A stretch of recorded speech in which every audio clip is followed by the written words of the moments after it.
Joseph Kabila, quand il a dirigé ce pays, en 2001, il avait quel titre académique? Merci beaucoup. Joseph Kabila avait plusieurs diplômes. Mon Dieu. Plusieurs diplômes. Mais vous-même, vous posez que soyez calme, ne soyez pas agité. Joseph Kabila avait plusieurs diplômes en formation militaire, des académies militaires connues du monde.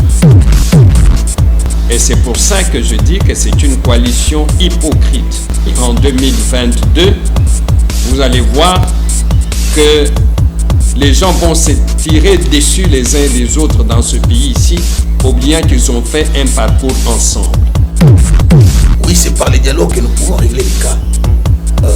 Malonda, c'est par le dialogue, pas par les tueries, pas par la confrontation, pas par des pressions populaires, pas par les tribalismes. Parce que chacun veut mettre quelqu'un de chez lui. C'est trop grave ça.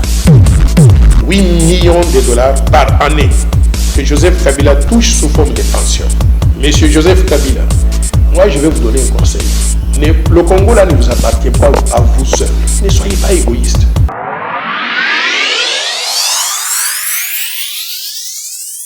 Bande Kobalandi, est-ce qu'il y a solo Minembwe et Komi commune Penza ya Rwanda tope ezali kaka maseki bato bazali kosala?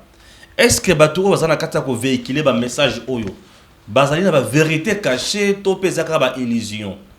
Bisika Minembwe ezali na bisika Rwanda ezali il y a combien de kilomètres?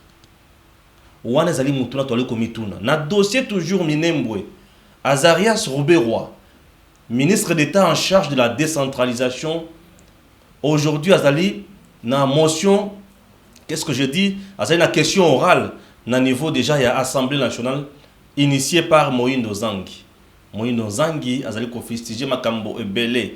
Eko simba to eko simba te. Tolandi na ndeko na biso André Mbata na Katia Sal, bozo mona image na kalate kolobake Minembwe n'ira jamais au Rwanda. Alors, nini ezali autour ya likamboyo? Vérité ezali nini? C'est un dossier to solo bela awa. Ba polémique ebele Martin Fayulu pe epai ya lobby. Mozitu pe epai ezali cité na dossier wana matata également bandeko to solo bela likambo oyo na profondeur nyonso.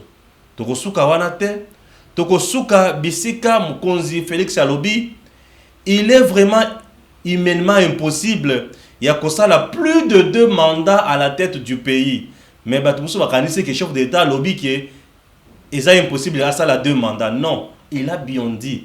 Il est humainement impossible de faire plus de 2 mandats. Bon, avant de véhiculer l'information, il y a le quota. Nayambi Ndeko Bazin Pembe. Toya Solanaï Makambo. Maître Bazin Mbote. Mbote Ndeko Stéphane. Et mbote pena bandeko ba congolais ba bazwa kandingisa ya kolanda émission na yo et puis na oyo siliko tiango lelo na ordre du jour pour na toyeba comment ko partager na ba congolais ko pesa bango vraie information parce que intox et les kebele. Merci. Voilà, Maître Bazin, premier dossier affaire Minembwe. C'est quoi la vraie information?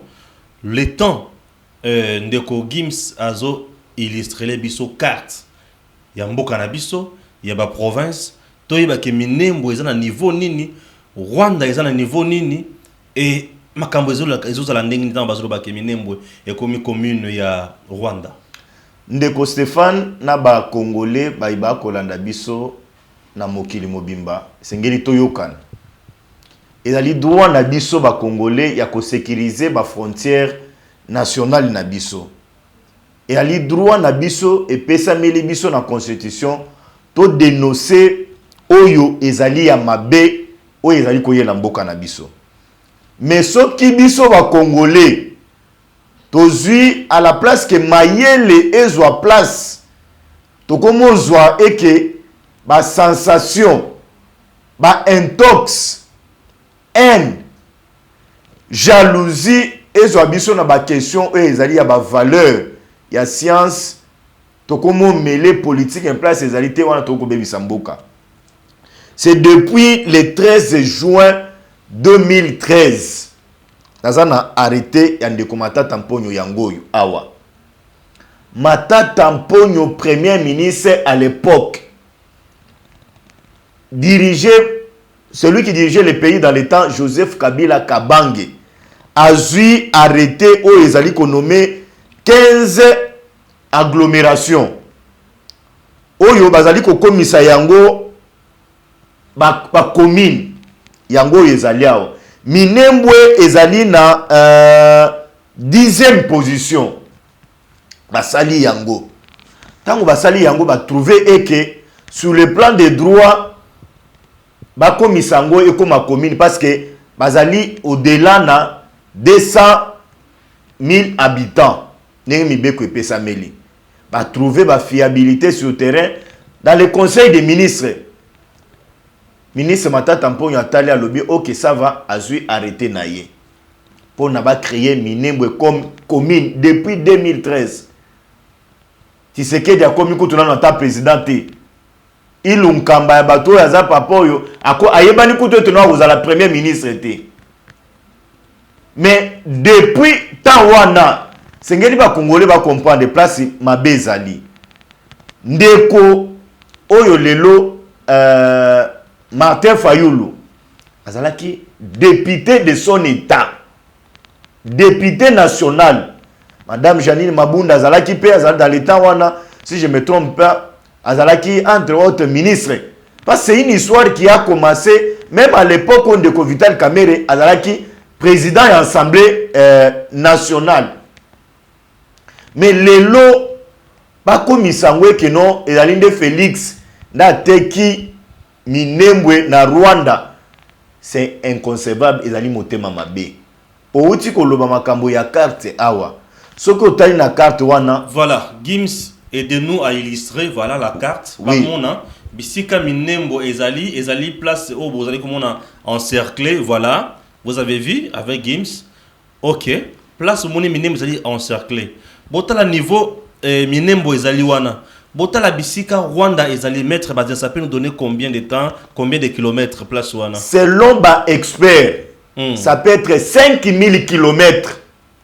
5000 km olongwa Minembwe ti okoma na Rwanda 5000 km. Ba expert ba lobi lisusu boy na makolo. Oui. Okoki kosala 4 jours. Au tamboli de 6 heures au lali. Au tamboli au lali 4 jours. 4 jours. Mais ndeko Stéphane, awati Congo central. Na makolo ba expert bazolo ba wana c'est même par voie ya mutuka, par voie ya vélo, par voie 4 jours. Awa na Congo central et pas na biso soko zu mutuka. Ozo sala un jour comme na Congo central. Ouais. Congo central e kozala annexé na Angola te parce que tous la frontière na bango mais à combien plus forte raison tous wakaka Kasumbale saiza pembeni na Zambie. Ezo kanga zoko tatene. Papa, tous wakaka Minembwe 5000 km to pesa ngo na Rwanda. Et même ceux qui tokoki ko pesa na ozo na hypothèse on peut kokina na Bujumbura parce que so otali carte oyo voilà na c'est azali ko lycée wana. Oui. Avant que tu te comme à Rwanda, toza na Burundi, pembeni wana. Donc Burundi capitale lango c'est Bujumbura bien sûr. Bujumbura. Voilà, Bujumbura, bozomona déjà que yango tenu aux pembeni na biso. Mais on ne parle même pas de Burundi. To sauter Burundi, to keti na Rwanda za kutu musika. Ce qui est vrai alors na base oui, ça tozomona déjà. Ndeko Stéphane, on a voyé bisabandeko. Et il y avait une décision, il y a conseil du ministre. La date le 22 juillet 2015, il a été décidé la surséance de l'exécution du décret du 13 2013. Il a décidé que non, va ordonner surséance, il y a décret wana. Pourquoi? C'est-à-dire quoi? C'est-à-dire quoi? Na lingala batuba yoka. Na lingala c'est-à-dire quoi? Tango nini arrêté ya ministre Matata Mponyo wana ezwami. Bayo kufanda balobino ba ordonné ba suspendre ngonano. Voilà. Degré wana. Na date ya le 22 juillet 2015. Pourquoi? Parce que moi conflit ezalaki sur terrain. Ya ba leadership. Balobino ezalinde ekozala kaka gouvernement provincial. Yango nde ekoki ko étudier na ba expert na yango pone ke no ba pesa soki entité wana ekozala viable pona ekoma commune. Les experts ont étudié, ont compris que non, il n'y avait pas un problème. Sengeli ba exécuter yango. Ndeko nangai lelo nini wana ezali exécuté to moni ndeko Azarias Ruberwa o yazali yakuna a quitté sur terrain, bandeko ebele ministre de la défense a quitté sur terrain. Maintenant les gens se posent la question, pourquoi on n'a pas vu le ministre de l'Intérieur? Bato sengeli ba comprendre que non, ça fait un temps constitution na biso actuelle il y a une loi sur la décentralisation. Et la loi sur la décentralisation est claire. Ruberwa Azarias, c'est lui qui est le ministre de la décentralisation. C'est lui qui avait le pouvoir à installer Yango. Mais bandeko ba oloba o non to moni kanko de tebo ina boy bandeko. Soyons tous à la quand même batou. Les Congolais ce sont les gens hyper intelligents. Mais moi je suis en train de comprendre que nos bandeko bazana poto ba komi na intox et belé. Ils n'ont plus encore valeur ya cultiver vraie information. Ils veulent bazo ba intox na bangwana batinde la rappeler biso peto melaka yango. Alors que bango batangi biso peto tangi. Nous avons la cartographie à la République démocratique du Congo. Toza la carte ya Congo. Qui peut accepter que non mboka na biso et que na Rwanda toko gagner ni de deux le Rwanda sur le plan démographique, est-ce que population à Rwanda et l'équipe de l'Opo bazo bato muso baya ko kuna? Non, il y a un problème. Na ba intention politique. Na ba comment je peux na volonté ya ba politique. Ba koki kolande ke bato ba komi belo bien ba komi mukete. L'homme politique azalaka atalaka loin et surtout que Minembwe et ali parmi ba contrée moko et na potentialité et belé zanase. On nous parle de l'or et du diamant là-bas. Il y a l'or, il y a les diamants, il y a les cuivres, les zinc. Peut-être et loko bato bazolo baza que ceux qui Minembwe commis peut-être sous autorité à ba rwandais pour pas exploiter recherche peut-être dans ce sens-là. Ndeko Stéphane. Monsieur Robert jusqu'à aujourd'hui bato bazo la kaka na ba doute sur yemingi. Maïma swali ko sala bato ba mona kaka ke mulili za mingi na kati. Non, sur le plan cartographique, c'est, je peux dire, pratiquement impossible. Papa, Tomiko Sate, tout ça, bateau. Oti ko pe sa description awa. Minembwe avant comme Rwanda, Bujumbura, donc il y a des villes na Katouan intérieur. Papa, et que ça les mandengeni. Mais on a vu quand même les Angolais exploiter du pétrole au moins na Kabinda. Tout le monde qui côté à RDC. Oui, mais on a exploitation où ils allaient en partenariat, les deux pays peuvent exploiter. Mais comment qui a Kubunda déjà na soda ba ya koto et consort. De ko Stéphane na ko yebisa ke ya Minembwe et ko ça le matin. Mais il y a aussi un fait. Ngai, moi je pose une question na bandeko ba ko landa biso bazwa ndingisa pe ba répondre biso de ko Stéphane na ko mona ba réponse na bino. To yebisa na vérité. Minembwe eza na Congo ou bien eza na Congo te? Minembwe eza na Congo. Est-ce que ba habitants ya Minembwe ils sont des Congolais ou bien ba Congolais te? La majorité des habitants à Minembwe sont les Banyamulenge. Mais les Nyamulenge baza bandeko na biso bien baza bandeko na biso te. Na Congo Banyamulenge bazalaka. Et nous avons des frères de Nyamulenge, nous avons des Tutsi, nous avons les Basi, tozali na ba Ema, basali na kati ya mboka na biso awa. Tout ça dans le Congo. Les Nyamulenge, cette histoire de Nyamulenge a créé polémique. Tant le chef de l'État a créé Allemagne, ça a créé polémique. On a confirmé que les Nyamulenge, ce sont nos frères. Mais boye bisanga bande kuna biso le lota on ninga to boya bango, c'est sur base de quoi? Ya mutuya ezale que Congolais, tous à la vigilant pour na sécuriser la frontière na biso. Là moi je suis d'accord.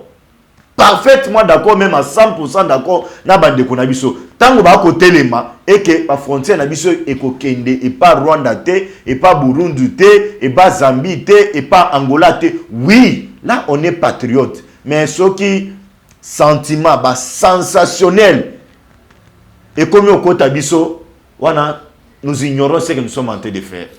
Nous risquons d'ignorer ce que nous sommes en train de faire, oui, certainement, chers compatriotes. Mais toyoki siko Azarias Ruberwa tolandi moino zangi kotele makoloba ki Azarias Ruberwa et singeli azala interpeller au niveau de l'Assemblée nationale pour ba yokaye ba sambisaye.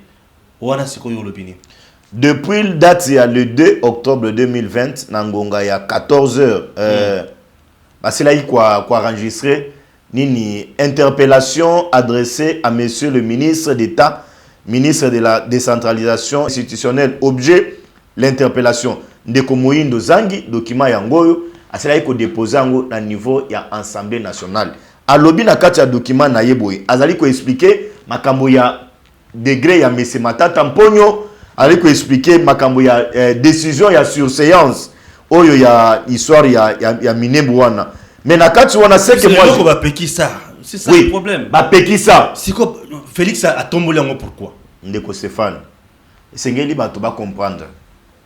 Et que na kati ya mboka na biso République démocratique du Congo, nous avons un gouvernement.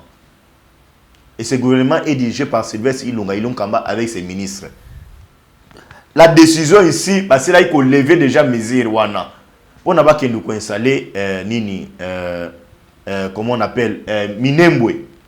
Azarias, il est allé là-bas. Bon, côté Lazarias, c'est pas non, je sais que les Seigneurs biso va congolais, tous à la très regardant. Tous à la très regardant, tous perdre la taille une minute dans cette histoire de Minembwe.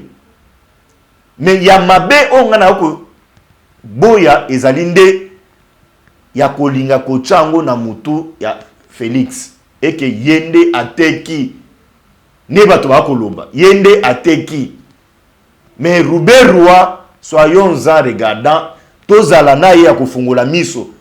Et puis moi ici na kokira koyebisa bandeko na biso ya Minembwe bozala na face cachée na eloko boutoloba apesi bino commune ba installer bino bozala na face cachée parce que boye ba eke bato ya nord bato ya sud bato ya ouest bakotike la bino te ndambo ata mukete même ata moi mupepe muke pour ete bon réfléchir en ce qui concerne Minembwe ekota na Bamboka Moussou. Nous n'accepterions pas cette histoire. Démarche au niveau de l'Assemblée nationale. Vous pensez qu'avec Moïno Zangi Simba?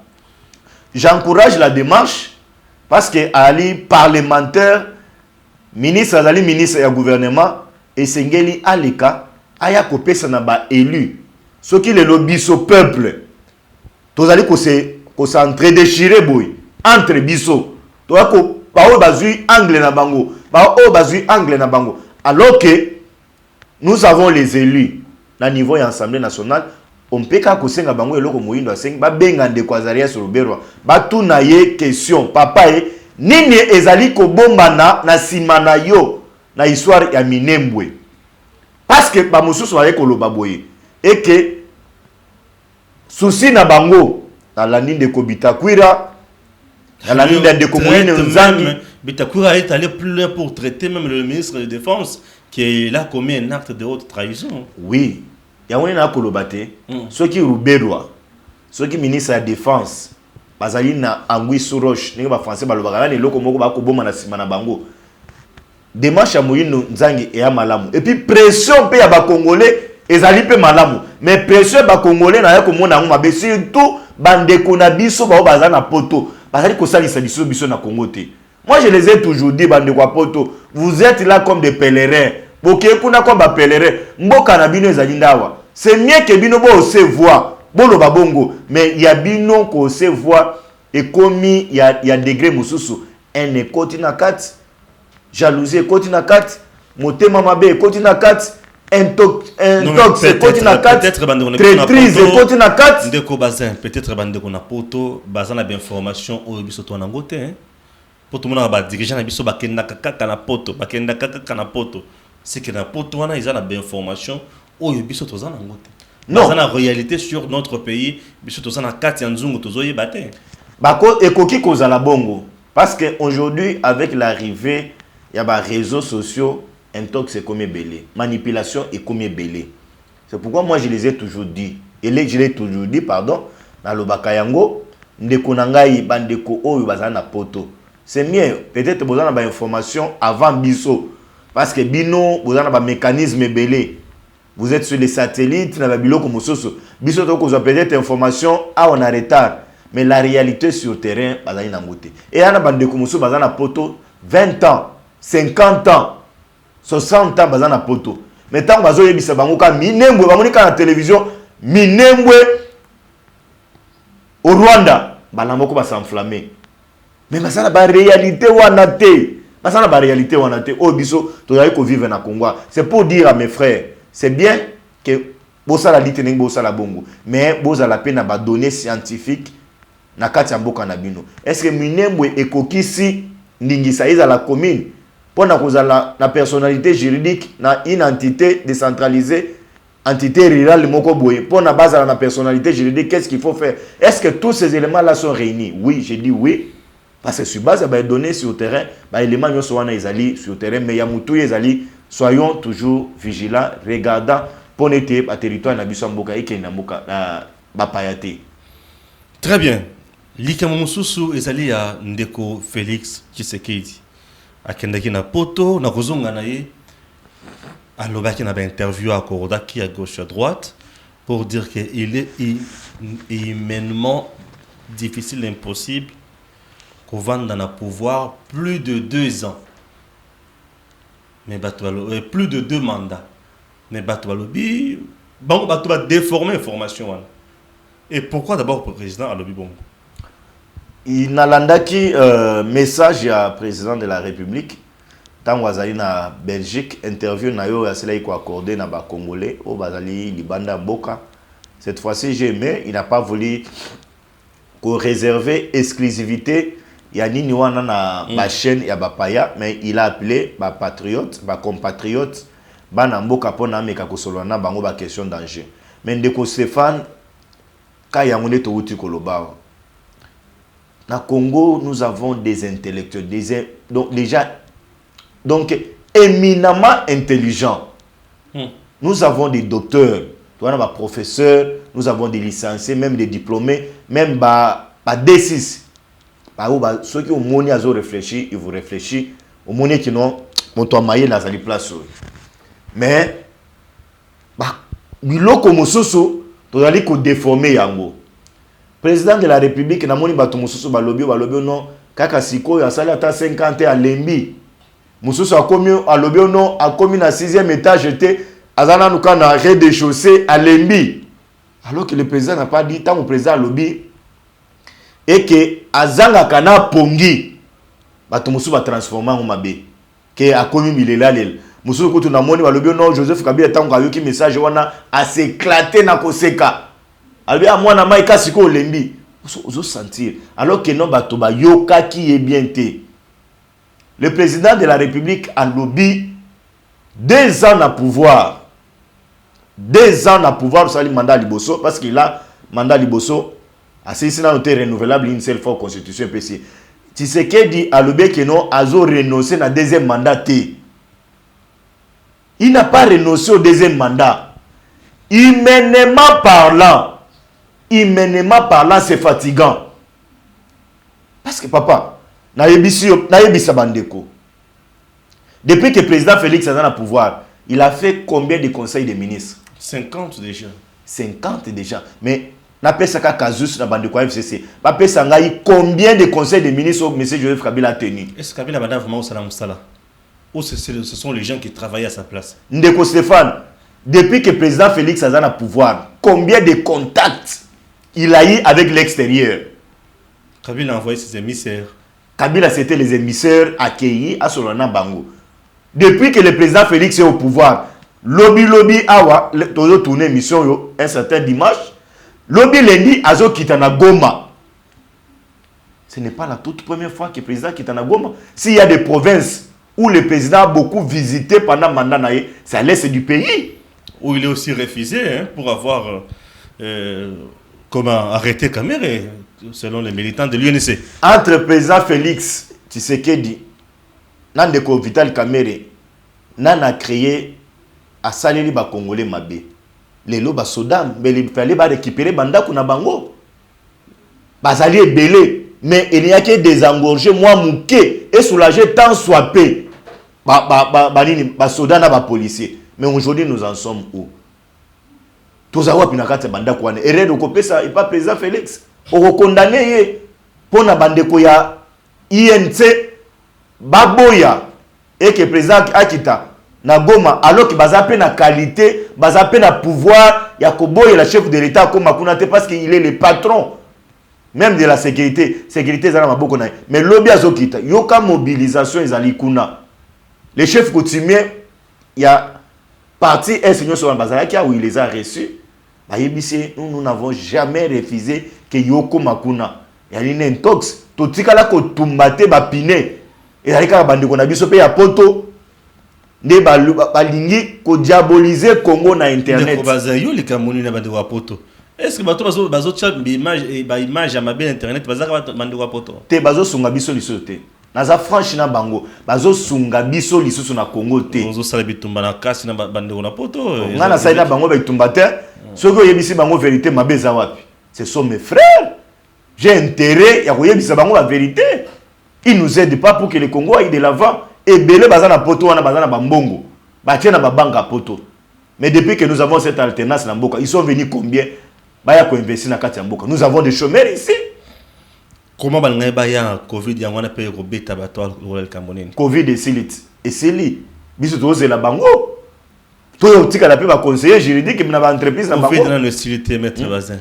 Na lo bien. Covid des obeta na. Ba fongoli ba frontière de ko Stéphane. Les gens voyagent maintenant. Nyon sauté. Covid mais bande kwa poto awa. Bande kwa kisasa ba okende poto te. Maître Bazin. Ndeko Stéphane, vraiment ngana koyebisa bandeko je ne pas. Est-ce que batu bandeko ba vanda kana poto ba salisi bana mboka mingi koleka. Na makambo ebele. Non, mais wana iloko wana tokoki ku ignorer yango te. Nos frères de la diaspora ndenge to benga kabango, ils nous ont beaucoup aidé dans ces pays. Même lorsque nous fûmes à l'opposition, ils ont énormément combattu.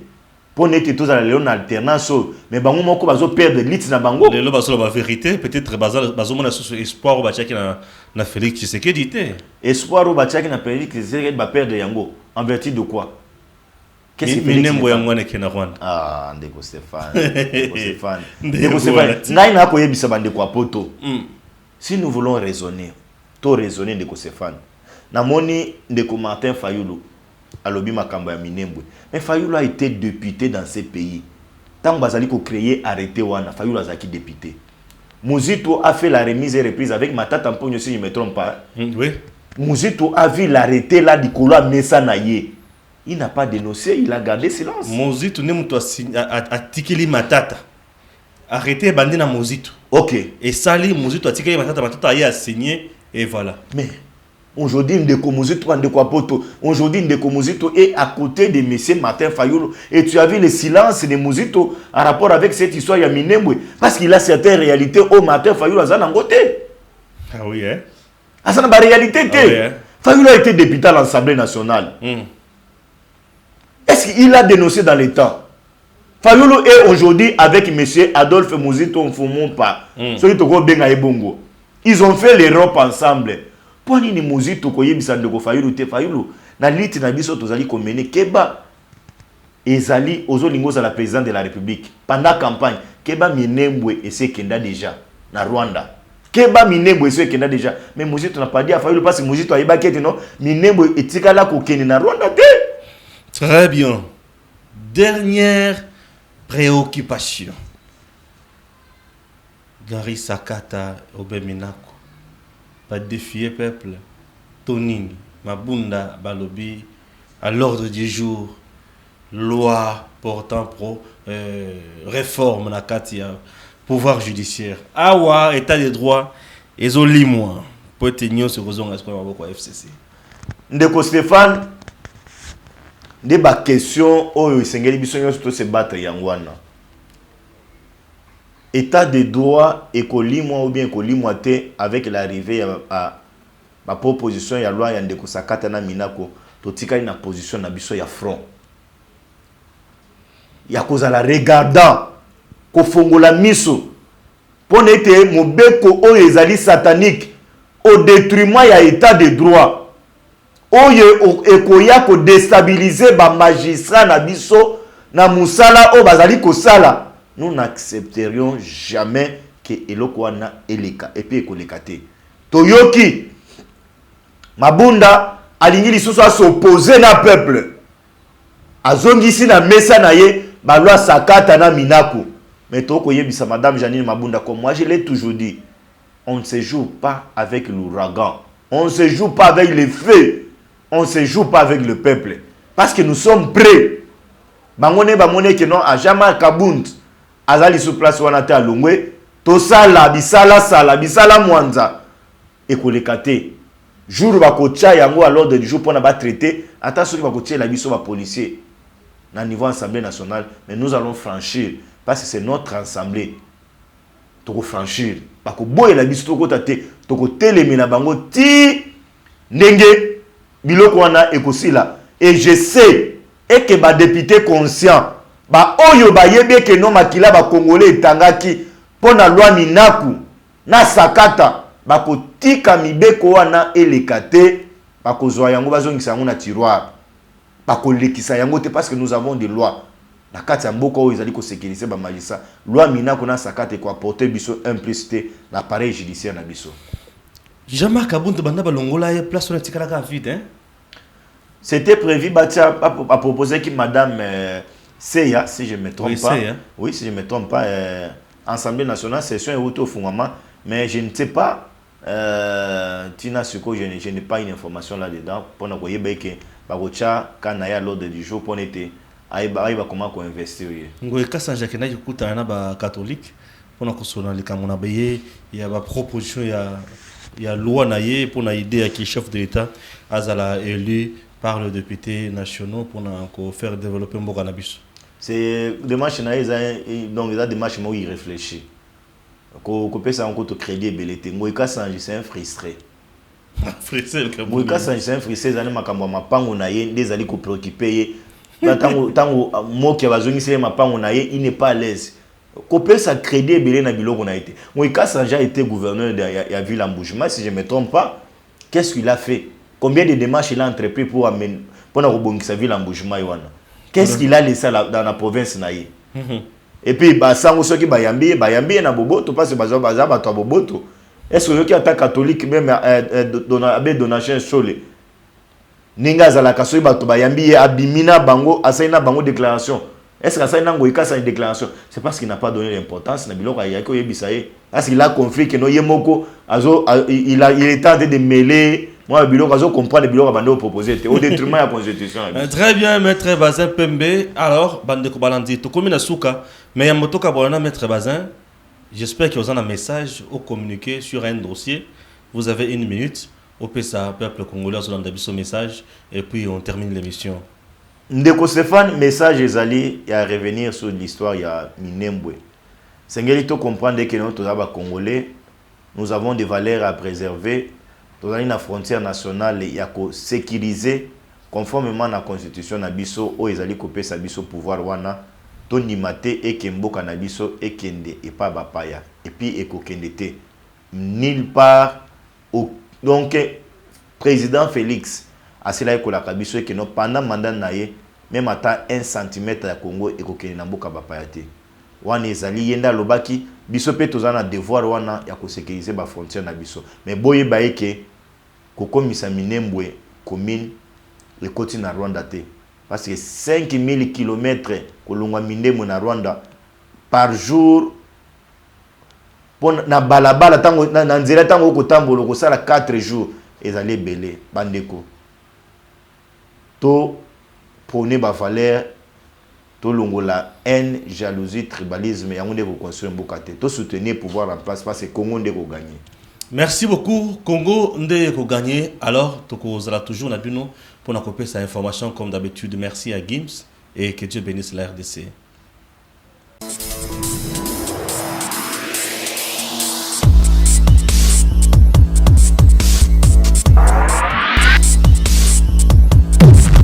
Joseph Kabila, quand il a dirigé ce pays, en 2001, il avait quel titre académique? Merci beaucoup. Joseph Kabila avait plusieurs diplômes. Mon Dieu.